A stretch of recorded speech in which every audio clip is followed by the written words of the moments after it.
103.9 FM Homegrown Hour. With your host, Mel the Pond Guy Highsmith, co-host Bill Highsmith, sponsored by Lakeside Pond Realty and Mark Fox Realty. Today we have a very unique pleasure. We have Carl Hutchins in the studio. Carl, welcome to the show. Thank you, Mel. It's a pleasure to be here with you guys It's up in Big Memorial Falls. And then, Carl being invited to here by Steve Bigler. Thank you, Steve. Thank you, Steve. So anyways, there's a question, Carl, that I've asked every guest that's been on the show. Where did Carl Hutchins' musical journey begin?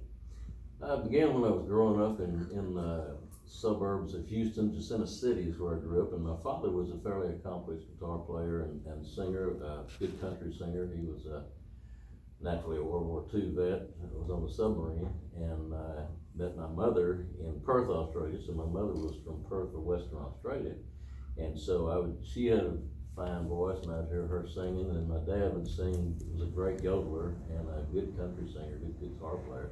So I grew up listening to him play, and that's what kind of lit the fire in me. Okay, excellent. So, your mother's from Perth, Australia. Yes.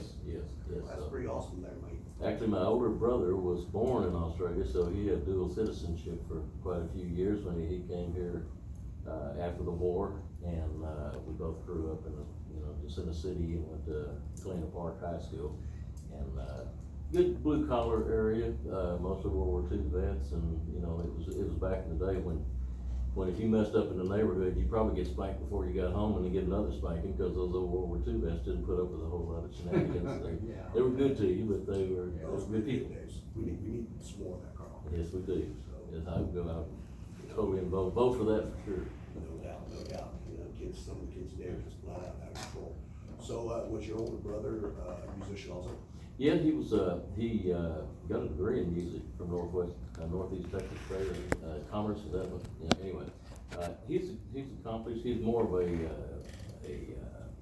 operatic type singer. Did not do much country. Formal training, formal voice, basically.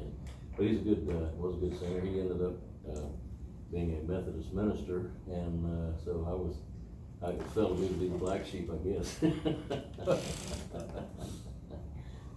So where did you get your inspiration to become a musician? Was it something that just it happened, or did it come on your family members, mother, father, uncle, grandfather, grandmother? It was just something that kind of developed because growing up in the 50s, I remember, the first time I heard Elvis, it was like, whoa, what is that?